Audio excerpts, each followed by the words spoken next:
우리 함께 말씀 보도록 하겠습니다. 함께 보실 말씀 사도행전 2장 24절 말씀 우리 함께 보도록 하겠습니다. 사도행전 2장 24절 말씀입니다. 사도행전 2장 24절 말씀 우리 한 목소리로 합독하도록 하겠습니다. 함께 읽습니다. 시작.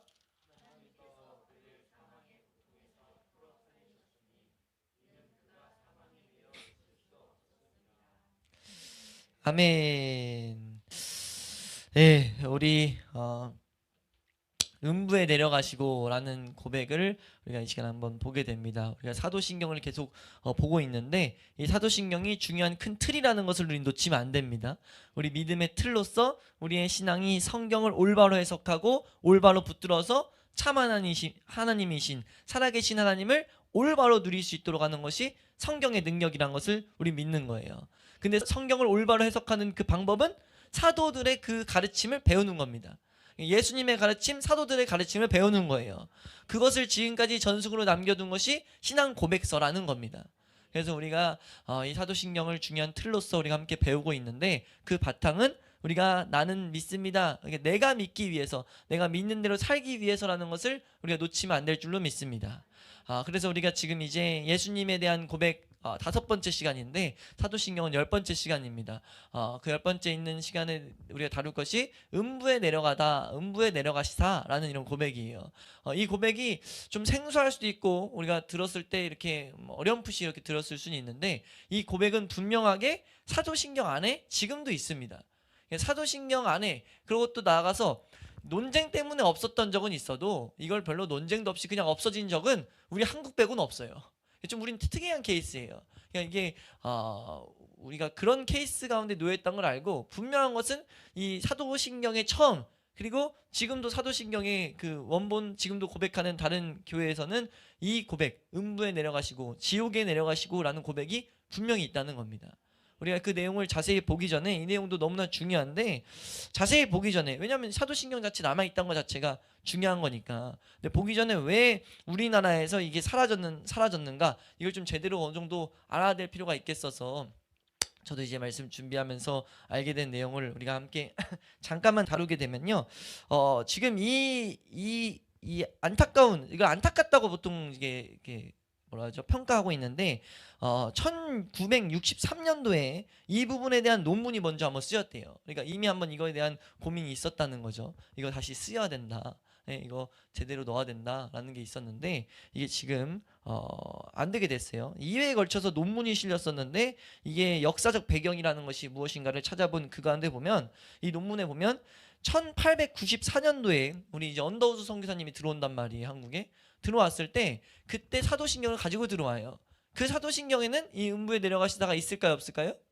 있어요. 네, 있어요. 분명하게 기록적으로도 남아 있습니다. 가지고 들어오신 기록에는요, 이 사도신경이 그대로 기록에 남아 있어요. 남아 있는데 이제 1905년에 이제 장로교 선교사 협의회에서 번역한 사도신경, 예, 그 사도신경이 있는데 거기에는 기록돼 있을까요, 안 기록돼 있을까요? 거긴 기록돼 있어요. 거기도 분명히 기록돼 있어요. 장로교에서 선교사님들이 수록한 이제 번역하는데도 장로교에서는 문제 없이 그냥 왔다는 거예요. 근데 어디서 문제가 발생됐냐면 이 문제가 발생된 시작은 감리교입니다. 그러니까 감리교는 지금도 사도신경에 이 부분이 빠져 있어요. 왜 그러냐면 요한 웨슬레가 이 지옥에 내려가시다를 빼버렸어요. 안 고백했어요. 예, 그 당시에는 분명 논쟁 때문에 그랬을 건데, 예, 그 중요한 싸움은 없이 그냥 안 했다는 게 우선 중요해요. 그러다 보니까 감리교는 없었는데 우리나라에 이제 장로교도 생기고 감리교도 생기고 있는 그 와중에 이제 몇 년도냐면 1897년 그리고 1902년, 그러니까 1905년, 이거 그러니까 한일 합방되기 그 전에 이제 사도신경을 번역할 때 보면은 감리교 사도신경에는 빠져 있어요, 분명하게. 그러니까 그 역사가 장로교는 있게 번역했고 감리교는 없게 번역했다는 거예요. 근데 이게 문제가 어디서 발생하냐면은 이제 감리교와 장로교가 이제 함께 모여서 합동 예배, 이제 모여서 연합 예배도 드리고 이런 것들이 생겼는데, 그때 이제 이게 우리가 잠깐 좀 더 생략한 부분이 달랐다는 건 뭐냐면 고백서도 다르고 찬송도 달랐어요. 그러니까 찬송도 선택한 게 감리교 찬송 다르고 장로교 찬송이 달랐어요. 근데 이제 연합 예배를 드리다 보니까 이런 불편이 있으니까 우리 합동 찬송을 만들자. 우린 지금 통일 찬송가라 부르잖아요. 이 통일 찬송가의 시작이 이제 1907년 이제 그 이후 1908년 정도 이제 거기서 1908년도에 처음으로 합동 찬송가를 써내리게 이제 발간하게 돼요. 근데 이제 그때 문제가 우리 지금 성경 봐도 알겠지만 앞에는 보통 성경에 주기도문과 사도신경을 넣고 성경 뒤에는 십계명을 넣습니다. 이건 성경에 너무 중요한 내용들이니까 공통적으로 온 교회가 그렇게 가거든요. 그러니까 그 전통을 따라서 합동 찬송가에도 앞에 사도신경과 주기도문을 넣어야 됐어요. 넣는데 거기서 문제가 발생한 거죠. 어떻게 됐겠어요? 막 이제 싸운 거예요. 이거 감리교에서는 양보할 수 없다. 장로교에서는 그래도 이거 우리 양보할 수 없다. 이게 돼야 되는데 상대적으로 우리 장로교가 이제 교리적으로 많이 공부가 덜 됐었다고 생각을 할 수밖에 없는 것 같아요. 왜냐면 우리가 좀 이따 보겠지만 칼빈은 이걸 너무 강조하거든요. 장로교에서 칼빈이라는 인물은 대단히 중요한 인물인데 그 교리서를 좀 무시한 행동이 된 거죠. 그래서 뭐 어떤 것이 있었냐면 우리 이렇게 싸우지 말자. 좋은 게 좋은 거지. 우리가 그 고백 여기서 하나 뺀다고 해서 우리가 그 마음에 그 고백이 없어지겠냐? 라고 생각했는데 큰 오산이었죠. 엄청난 오산이었어요. 아주 이걸 착각을 단단히 한 거죠. 마귀가 그런 식으로 이래서 지금 이 시대는 우리 아예 지옥에 내려간다는 고백 자체를 다루지 않는 그게 뭔 고백인지도 모르는 시대가 우린 됐단 말이에요. 근데 지금 분명한 것은 우리 사도들의 고백에는 이걸 다루라고 했고 칼빈은 뭐라고까지 말하냐면 이 구절은 칼빈이 이렇게 말해요. 기독교가 강요 2장에 기독교 강요가 여러 장으로 나눠져 있는데 2장에 이 구절은 우리의 구원의 총체를 이해하는데 얼마나 중요한지를 모른다. 그러니까 그 당시에도 논쟁이 있었던 거예요. 이걸 빼냐 마냐. 근데 이건 분명히 넣어야 된다. 기독교 강요에 넣으면서 이렇게 말한 거예요. 구원의 총체를 이해하는데 구원을 올바로 전반적으로 이해하는데 이건 너무 중요하다. 만일 이 구절을 삭제하면 이러면서 말을 해요. 근데 우린 삭제해버린 거죠. 근데 이 구절을 삭제하면 그리스도의 대속적 죽음이 주는 은택, 그 은혜를 많은 부분 우리는 상실하게 될 것이다 라고 지금 이 기독교 강요에 써내려가고 있어요. 이해되세요? 삭제하면 그만큼 기독교에서 주어지는 은택, 그 은혜를 많이 상실할 거라고 말했는데 삭제해버렸죠. 그래서 진짜 그대로 장로교 내에서도 이걸 아예 까마득하게 잃어버린 지금 우리 모습이 됐습니다. 근데 분명은 그때 이후로 삭제한 그거 하나 때문에 지금 장로교에서도 아예 모르건가 아니면 어렴풋이 안던가 아니면 이건 다루면 안 된다고 알아요. 저도 약간 그렇게 알았고요. 이건 약간 그 지옥 강화설이라고 하는데 예수님이 지옥 강화, 지옥으로 내려갔다. 이거 이제 그렇게 하는데 그걸 이제 우리 보통 안 다루고 위험하다 뭐 이런 식으로 가는데 반드시 다뤄야 될 내용이라는 거죠. 이해되세요? 이런 틀이 우리 가운데 있다는 겁니다. 칼빈이 뭐라고까지 말하면요, 이 부분을 가지고 교부들 가운데 그리스도께서 지옥에 내려간 것을 저술에서 언급하지 않은 사람은 아무도 없었다. 막 교부들까지도 그 분명히 계속 가르쳤다는 거예요, 강조해서. 우리나라 이게 빠진 게 좀 심각하다고 봐야 된다는 거죠. 우리가 신앙생활에서 이거는 치명적인 문제가 될 수 있다는 거예요. 이 부분이 빠졌다는 건. 제가 이제 이 말씀을 준비하다 보니까 그러더라고요. 이해하는 부분이 좀 예수 그리스도의 그 우리가 요한 1서에도 그렇고 다른 예배 때도 감사히 볼 때 예수님을 알면 알수록 우리의 신앙생활은 깊어지고 자라간다는 것을 우리는 배우고 있잖아요. 근데 그 알아가는데 가장 중요한 것을 굳이 우리가 하나 뽑자면 예수님의 십자가 사건이라고요. 근데 십자가 사건에서 이 지옥 강화에 대한 이해는요, 이걸 우리가 왜 고백해야 되는지에 대한 이해는요, 십자가 사건이 우리에게 주는 그 은혜, 그걸 가져오는 데 너무 중요하다는 거예요. 우리가 그래서 이것이 이런 역사 때문에 없어졌다라는 것을 우리가 알아야 되고, 이거에 대한 논쟁이 근데 왜 이렇게 많냐 했을 때 그걸 간단히만 우리가 보고 가면요, 내용 보기 전에 되게 많은 문제가 발생하긴 또 해서 그래요. 이 지옥 강화설 때문에 로마 카톨릭 천주교에서는 어떤 교리가 나오냐면 연옥이 나옵니다. 연옥이 지금 이거에 관련된 구절 때문에 연옥이 나와요. 특히 베드로전서 3장 19절 예수님께서 이제 그 영으로서 옥에 내려가사 이제 전파했다 막 이런 구절 때문에 연옥에서 이제 구원받을 수 있다 뭐 이런 것들이 나오는 건데, 말도 안 되는 교리고 지금 요즘에는 이제 천주교에서도 그 연옥 교리는 타당성이 없다 막 이런 식으로 가고 있다곤 해요. 근데 이제 분명한 것은 이 지옥 강화설 때문에 나온 이 잘못된 교리, 그리고 또 로마 이제 카톨릭 말고 루터교회라는 교회가 또 이제 하나의 교파가 있는데, 거기는 사단의 세력에게 내려간 건 내려갔는데 내려가서 사단의 세력에게 승리를 보이기 위해서 음부에 내려갔다, 이런 이제 주장을 펼쳐요. 근데 이것도 약간 문제가 있는 이제 적용이죠. 그리고 또 성공에서는 이 부분을 뭐라고 하냐면은 이거는 음부라고 표현됐지만 음부와 낙원의 개념으로 봐야 된다. 이걸 왜 그러냐면은 예수님 십자가에 달리실 때 이제 그 한편의 강도가 있잖아요. 여기서 우리 오해하지 않아요. 이렇게 오른편 강도 아닙니다. 그 어느 편인지 몰라요. 오른편 왼편인지 모릅니다. 근데 이제 한편 강도예요. 한편 강도가 예수님 편을 들죠. 예수님을 옹호해요. 한편 강도가 저주하고. 근데 이제 그 한편 강도에게 예수님 뭐라고 하냐면은 너가 오늘 나와 함께 낙원에 있겠다 라고 말해요. 그러니까 너가 오늘 나와 함께 낙원에 있다고 했으니까 죽은 다음 바로 낙원에 갔을 거라는 거죠. 근데 음부 강화설의 가장 핵심은 이걸 동일하게 주장하는 것은 3일입니다. 3일 죽으신 동안 음부에 계셨다. 이렇게 보는데 말이 안 되지 않냐. 지금 낙원에 간다고 했으니까. 그래서 성공에서는 그 음부가 낙원이야. 지금 그런 식으로 보통 이제 같이 표현을 해요. 이런 논쟁들이 있어요. 그러니까 제가 지금 생략을 다 해서 간단히만 말씀드린 거예요. 근데 이제 이렇게 보는 이유가 우리에게 중요하죠. 사도들의 고백에 이거 하나는 사실인 거죠. 지옥에 내려갔다. 지옥에 내려가셨다 분명. 그 이유, 그렇게 보는 이유가 그럼 우리가 무엇이냐? 그 고백을 우리가 왜 하느냐? 이것이 중요한 거란 말이에요. 그 고백이라 했을 때는 예수님께서 그 지옥의 영혼의 고통을 맛보아 아셨다는 걸로 우리는 충분히 봐야 된다는 거예요.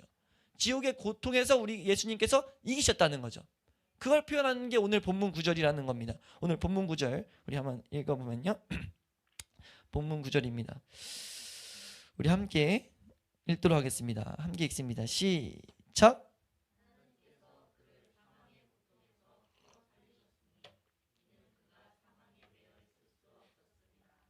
아멘. 지금 말하는 게 하나님께서 예수님을 사망의 고통에서 풀어서 살리셨다라고 말하고 있어요. 그래서 지금 사망의 고통을 겪으셨고 거기서 이기셨다는 거죠. 이 구절을 가지고 이게 사망의 고통이 왜 이거를 굳이 음부에 내려갔다고 하냐라고 했을 때 이건 번역이 약간 문제예요. 번역을 잘 보면 이게 사망이 주는 고통, 그러니까 사망 안에 있는 고통이라고 말해요. 그러니까 육신의 죽음의 고통이 아니라 사망이라는 것 자체가 주는 고통. 이거를 지옥의 고통이라고 이해하는 것이 타당하다라고 보통 이거는 큰 문제는 없습니다. 근데 이제 그걸 말한다는 거죠. 그것에서 하나님이 이기게 하셨다는 거예요. 무슨 말인지 이해가 되세요? 이걸 이제 어떻게 설명하냐면 잘 들어보세요. 예수님은 하나님의 진노를 인정하고, 오늘 오전에 배웠죠. 하나님의 진노가 있다고요. 하나님의 진노를 인정하고 그게 공의로우신 심판을 만족해 하기 위해서 하나님의 보복이라는 엄한 벌을 이겨내는 것이 너무 중요했다라고 말해요. 그러니까 하나님의 진노가 있고 그 진노 때문에 공의로운 심판이 있는데 그 심판을 만족하게 하기 위해서 하나님의 보복으로서 쏟아지는 엄중한 진노, 그거를 받아내고 이겨내는 것이 너무 중요했다는 거죠. 그러니까 예수님이 십자가에서 죽으신 것이 단순히 육신에서 십자가에 고통받은 것에서 끝이는 게 아니라 지금 영혼의 형벌까지 다 받으셨다는 것을 우린 분명히 이해해야 된다는 거죠. 다시 한번요. 예수님의 십자가 사건을 고백했다고요. 본디오 빌라도에게 고난을 받으사 십자가에 못 박혀 죽으셨어요. 죽으셔서 장사되사 음부에 내려가시고까지가 하나로 봐야 된다는 거예요. 그러니까 육신으로 죽으시고 죽으신 것에서 그치는 것이 아니라 영혼의 고통까지 받으셨다라고 우린 봐야 된다는 거죠.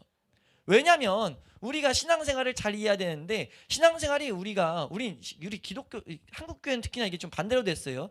우리가 우리의 영혼의 구원만을 위해서 예수님 오셨습니까? 그건 아니에요. 영혼의 구원 물론 제일 중요하고 맞지만 이 세상의 삶에서도 구원이에요.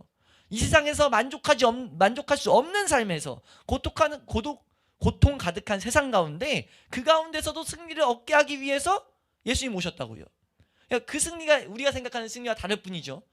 우리 승리는 이 세상에서 잘 되는 게 승리인데, 근데 그게 아니라 고통이 있어도 우리가 이 세상에서 만족할 수 있도록 예수님은 육신적 죽음을 보이신 거예요. 육신적 죽음 가운데 그 모든 이 죄의 저주로부터 끊으셨다고요. 이해되세요? 오직 구원의 길이, 오직 구원의 은혜가 예수 그리스도께만 있다고 하는 것은 사실 이 고백 때문이 더 크다는 거죠. 육신의 죽음으로 끝난 게 아니라 영혼의 고통은 예수님 외엔 이길 분이 없었기 때문에, 예수님 외엔 감당할 사람이 없었다고요. 그래서 그걸 예수님께서 친히 감당해서 우리의 영혼적 고통까지 다 이기셨다는 거예요. 영혼적 구원을 완성하셨다는 거죠. 우리가 영혼적 구원을 고백하면서 성경에서 왜 우리 영혼이 구원받는데를 모른다면 그건 문제가 있다는 거예요. 우리 영혼은 마땅히 진노를 받았어야 됩니다. 근데 그 진노가 왜 감당됐냐면 예수 그리스도의 죽음과 그 구약시대 제물과의 차이가 뭔데? 라고 했을 때 예수님이 하나님인 육신이어서가 끝이 아니라 영혼의 모든 징벌을 이미 감당하셔서 대속하셔서, 우리 아침에 살펴봤던 하나님의 분명 진노가 사람들에게 향해 있는데 그걸 감당하셔서 우리가 죄를 우리의 이 영혼의 하나님의 진노가 우리에게 있는 진노가 해결받았다는 거죠. 이해가 되세요? 그거를 설명하는 게 이제 우리 예수님께서 음부에 내려가셨다라는 그 고백. 예수님께서 우리가 받아야 될 지옥의 고통의 형벌까지 다 받으셨다는 것을 우리가 고백한다는 겁니다. 그러니까 예수님께서 장사대사 음부에 내려가시고 날 위한 영원한 이 영혼의 고통을 예수님께서 감당하셨다라는 것이 우리의 고백이라는 거죠. 이 고백을 우리가 온전히 고백할 때 우리가 지금 얼마나 우리의 구속이 얼마나 전인격적으로 완벽한 그 십자가인지를 우리는 볼 수 있게 된다는 거예요. 칼빈이 그래서 칼빈이가 설명이 정말 잘 정리해놨기 때문에 이 음부 강화에 대한 고백으로 이런 말을 강조해요. 그러니까 요점은 그리스도께서 사람들이 보는 앞에서 고난당하셨다고 말하고 그 후에 하나님이 보시는 앞에서 육안으로 보이지 않는 측량할 수 없는 심판을 받으셨다는 것을 분명히 가르치고 있다는 거예요. 우린 그걸 봐야 된다는 거죠. 육신의 고난뿐만 아니라 예수님이 받으셨던 영혼의 고난을 우린 볼 수 있어야 된다는 거예요. 우리가 이 개념은 어느 정도 알고 있지만 우리 좀 찾아가 보면 신명기 21장 23절 함께 읽습니다. 시작.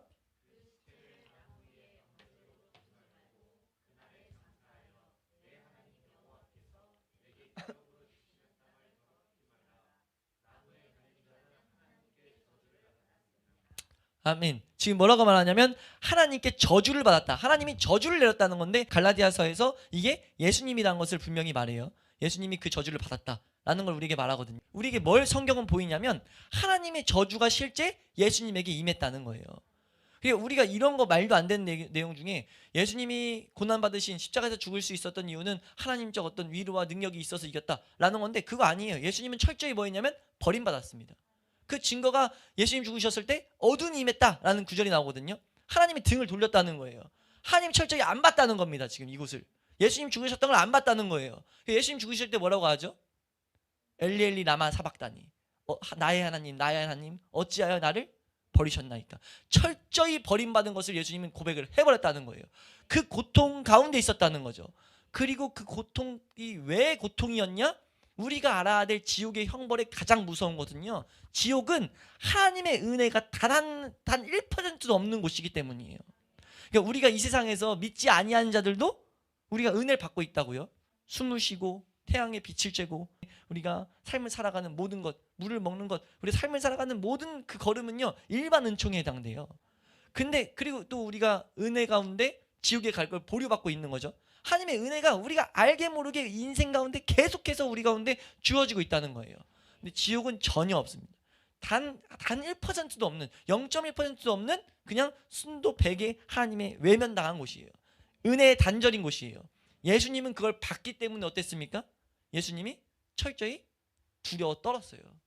예수님이 그게 얼마나 두려웠는지 예수님 어떻게 기도하셨죠? 예수님이 인간적 본성이 다 튀어나온 기도가 겟세마네 기도란 말이에요. 겟세마네라는 그 장소에서 뭐라고 어떻게 기도하시냐면 땀방울이 핏방울이 될 정도로, 이게 진짜 인간이 할 수 있는 가장 간절한 기도를 기도했다는 거죠. 벌벌 두려워 떨었다는 겁니다. 이해가 되세요?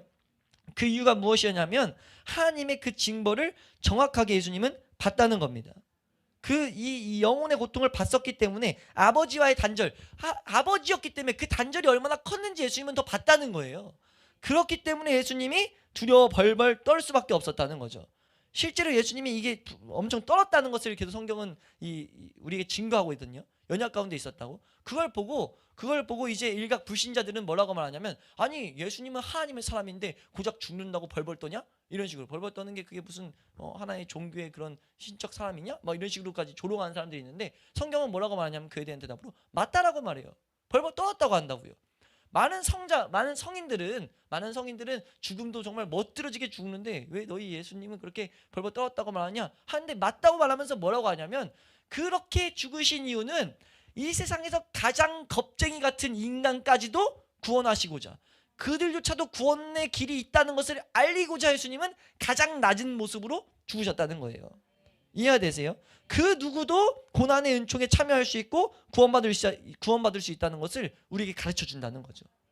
예수님이 그렇게 고난을 받으시면서 우리에게 걸으심으로 뭐라고 우리에게 말하냐면, 우리의 삶 가운데 예수님은 우리의 삶에 영웅을 불러온 것이 아니라는 거예요. 예수님의 고난에 동참하는 그 사람들을 불렀다는 거죠.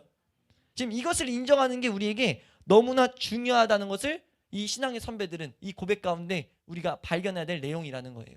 예수님은 고난 가운데 떨었다, 지옥에 내려가셨다라는 것을 실제 겪기 위해서 그 겟세마네 동산에서 떨었다는 것을 우리는 봐야 된다는 거죠. 우리가 이것을 인정함으로써 우리가 뭐하냐면, 그곳에서부터 뭐하냐면 위로를 받는다는 겁니다. 우리가 위로를 받게 된다는 거죠. 예수님도 떠셨는데, 예수님도 두려워하셨는데 우리가 안 두려워할 수가 없다는 거죠. 안 두려워하는 게 이상한 거라는 거예요. 이해되세요? 우리가 이 세상에서 죄의 문제로, 우리가 죄의 문제로 이 세상에서 하나님의 사람으로 살아가려다 보면 괴롭고 슬픔 가운데 빠진다고요. 예수님은 슬픔 가운데 있었다고요. 이 모습을 보인 것은 우리를 위해서 본이 되셨다는 거예요. 우리 히브리서 5장 8절 말씀 읽어보면요, 히브리서 5장 8절 말씀 함께 읽습니다. 시작. 아들이면서도 받으신 고난으로 순종하는 법을 배웠다는 거예요.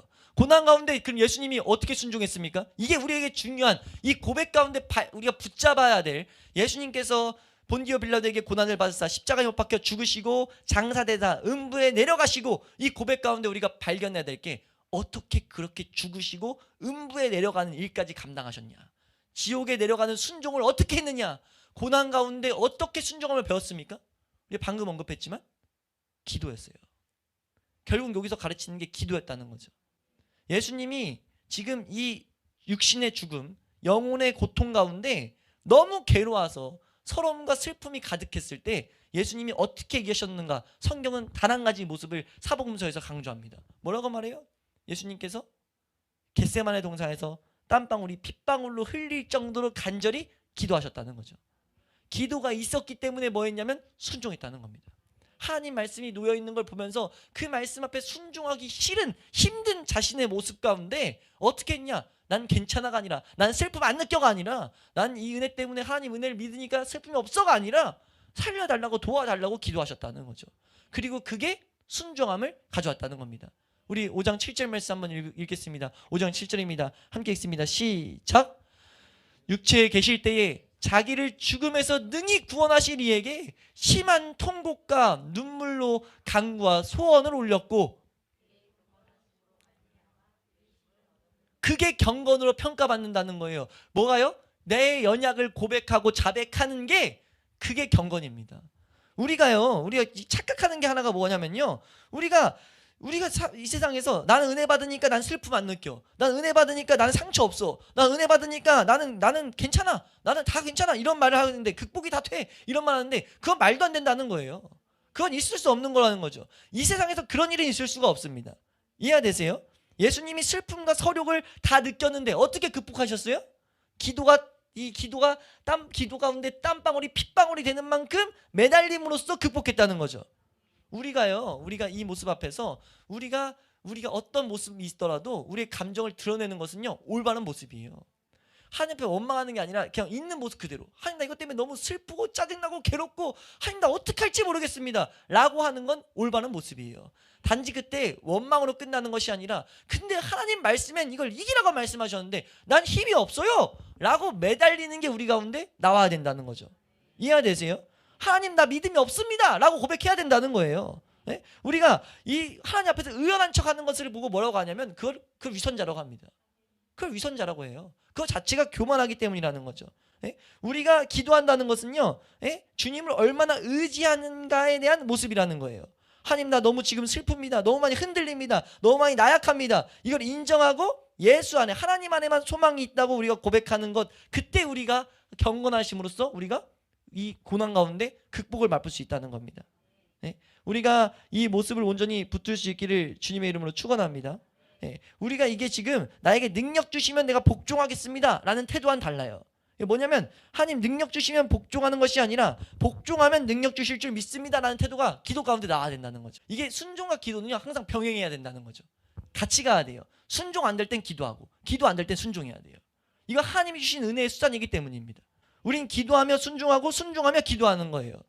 그렇게 될 때 기도하면서 성령님께서 마음에 조명을 주셔서 담대함을 주시면 그 힘 가지고 한 발자국이라도 순종하는 거죠. 그리고 그 가운데 또 나온 문제 가지고 또 기도하는 거예요. 그럼 우리의 기도는 깊어지고 더 깊어지게 될 줄로 믿습니다. 기도를 안 하면서 신앙이 자라는 것은 있을 수 없다는 거예요. 예수님이 지금 여기서 보이는 것이 얼마나 진지하게 기도에 임했는지 우리에게 보이고 계신다는 거죠. 왜냐하면 고통을 받기 때문에, 고통, 그 고난을, 그 영혼의 괴로움을 받기 때문에. 우리에게 주는 메시지가 뭡니까? 우리가 이 세상에서 예수님이 그렇게 죽으심으로, 예수님이 영혼의 구원을 주심으로 뭘 주시고자 하셨어요? 죄에 대한 승리를 주고자 하셨어요.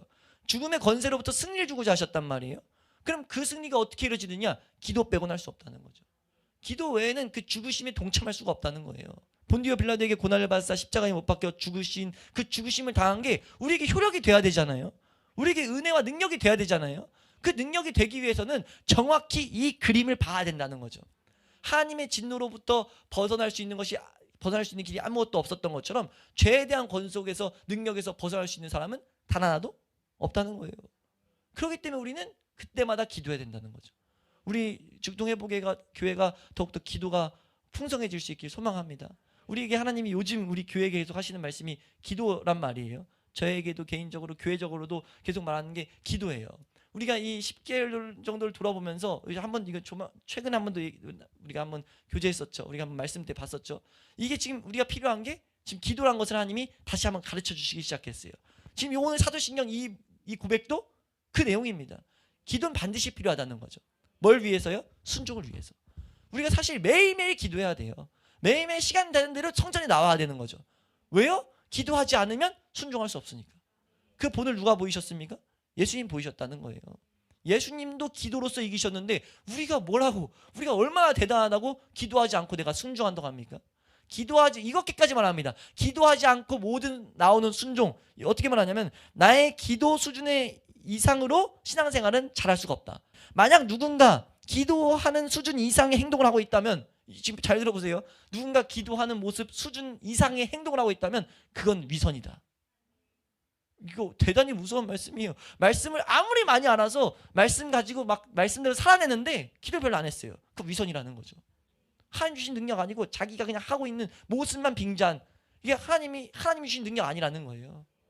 그러니까 우리가 지금 이 고백 가운데 우리가 사도신경을 맨날 고백하면서 뭘 돌아봐야 되냐면, 예수님의 그 연약, 예수님의 그 인간적인 모습, 예수님이 그리고 감당했던 그 모든 짐, 그 짐은 나로 하여금 이 모든 승리를 가져온 건데, 그 승리는 본을 닮아서, 예수님의 본을 닮아서 뭐 할 때만이? 하나님 앞에 철저히 매달릴 때만이. 말씀을 순종하는 것은요, 철저히 매달릴 때만이 나오는 열매라는 거예요. 그것을 보이는 것이 본디오 빌라도에게 고난을 받으사 십자가에 못 박혀 죽으시고 장사돼서 음부에 내려가시사라는 고백을 우리가 하는 고백의 중요한 취지입니다. 우리의 영혼은요, 이 세상에서 하나님만을 볼 수가 없어요. 왜냐하면 이 육신이 끊임없이 방해하기 때문입니다. 근데 예수님은 이미 이 두 가지의 문제를 다 해결하셨단 말이에요. 뭘 통해서요? 그 십자가를 감당하심으로써. 근데 어떻게 십자가를 감당했습니까? 어떻게 그 말씀에 순종했습니까? 반드시 순종해야 되는 걸 알아서요? 그 중요성을 알아서요? 그것 때문에 왔다는 것을 봐서요? 그게 아니라는 거죠. 그걸 아닌 걸 너무 분명히 강조하고자 이 표현을 썼다는 거예요. 땀방울이 핏방울로 변하는 것 같이 예수님은 매달렸다는 겁니다. 예수님이 3번이나 동일한 기도 내용을 가지고 나아갔어요. 할 수만 있거든 이것 좀 나에게 넘겨주시면 안 됩니까? 내가 못하겠습니다. 이 고백을 왜 이렇게 강조했냐? 우리에게 본을 보이신 겁니다. 우리가 이 세상 살아가면서 하나님의 능력으로 살아가기 위해선, 하나님 말씀의 열매를 거두기 위해선 반드시 그 말씀 앞에서 우리가 기도를 해야 된다. 말씀을 붙들고 하는 씨름이 있어야 된다. 하나님 앞에서 이 말씀대로 살게 해달라는 몸부림이 있어야 된다. 그 몸부림을 통해서 우리는 이 순종을 배울 수 있다는 겁니다. 우리가 이 순종하는 법을 우리가 배울 수 있길 소망합니다. 우리가 이 말씀을 붙들고 씨름할 때 한 사건을 통해서 뭘 배우냐면, 감정을 부인하는 법도 배우고, 공포를 부인하는 법도 배우고, 공포, 두려움, 세상에서 주는, 내가 이렇게 살면 이 세상에서 뭐 망하면 어떡하지? 이런 두려움을 이기는 법도, 말씀 가지고 내가 안 돼요, 난 믿음으로 살아야 되는데 나 이 믿음 없음을 도와주시옵소서, 이 말씀대로 살 수 있도록 도와주세요. 몸부림을 치면서 그 치열한 가중에 우리가 배우는 겁니다. 이래서 하나님이 그 가운데 말씀하시는 그 음성을 들을 때, 이래서 두려움 가운데서 나는 승리할 수 있구나. 왜요? 예수님께서 그렇게 순종함을 배우셨고 우리에게 그런 순종을 가르쳤기 때문에 그렇다는 겁니다. 우리에게 하나님 분명 말씀하세요. 세상을 이기는 이김은 이것이니 너희의 믿음이다. 함께 읽습니다. 시작.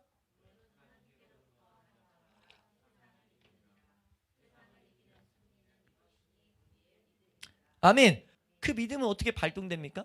말씀을 붙들 때 발동해요. 근데 말씀은 어떻게 붙들 수 있어요? 말씀을 먼저 배워야 되죠. 일부러. 얼마나 배운다면 그냥 내가 내 의지로 붙잡을 수 있습니까? 그거 자체가 교만이에요. 말씀을 우리가 붙잡을 수가 없다는 거죠. 말씀은 철저히 기도로만 붙잡을 수 있습니다. 말씀이 내게 되기 위해서는요, 기도의 씨름이 반드시 한번 나와야 된다는 거예요. 우리가 하나님께서 그것을 가르치셨다는 것을 우리가 확고히 붙들어서 세상을 이기는 이김은 이것이니 너희의 믿음이라 라고 말하는 것, 그 믿음을 사용할 수 있는 우리 죽동 회복의 교회가 될 수 있기를 소망합니다. 우리가 날마다 이것이 안 될 때, 우리가 세상에서 실패할 때는요, 확실히 고백해야 돼요. 실패하는 건 단 한 가지 때문이죠. 뭐 때문이에요? 믿음이 없기 때문이에요. 믿음이 없기 때문입니다. 믿음을 사용 못했기 때문이에요. 그럼 우리가 어떻게 해야 기도해야 되겠습니까? 있는 그대로 기도해야 되죠. 하나님, 나의 믿음 없음을 도와주시옵소서. 나의 믿음 없음을 불쌍히 여겨주시옵소서. 그렇게 기도하는 게 복되다는 거예요. 목사건 아니건 누구건 상관없이 모든 신앙생활은 그렇게 해야 된다는 겁니다. 우리 하나님께서 우리 이 세상에서 요구하는 건 영웅이 아니에요. 영웅은 뭐죠? 자신의 능력으로 막 앞에서 하는 거예요. 영웅이 아닙니다. 이 세상에서 하나님이 요구하는 건 순종하는 삶을 요구하는 거예요. 그리고 순종은요, 철저히 말씀 앞에서 내가 말씀만이 답이라는 것을 온전히 볼 수 있는 자. 그리고 그 자들은 뭐 하는 거예요? 기도하는 겁니다. 우리가 실패가 있을 때마다 우리 기도하는 거예요. 내 연약함과 무능함과 불안정함을 인정할 때 기도할 수 있어요. 내 힘으로 할 수 없다는 걸 인정하고 그때 어떻게 우리가 마귀는 막 여러 소리 하겠지만 한마디로 이길 수 있죠. 예수님도 그렇게 기도하셨어. 예수님도 그 고통을 보셨다. 우리에게 본이 되셨다. 우리가 그걸 배워서 우리는 하나님 앞에 기도하는 것이다 라고 우리가 고백함으로 우리가 기도의 삶을 살 수 있는 우리 죽동 회복의 교회가 될 수 있길 소망합니다.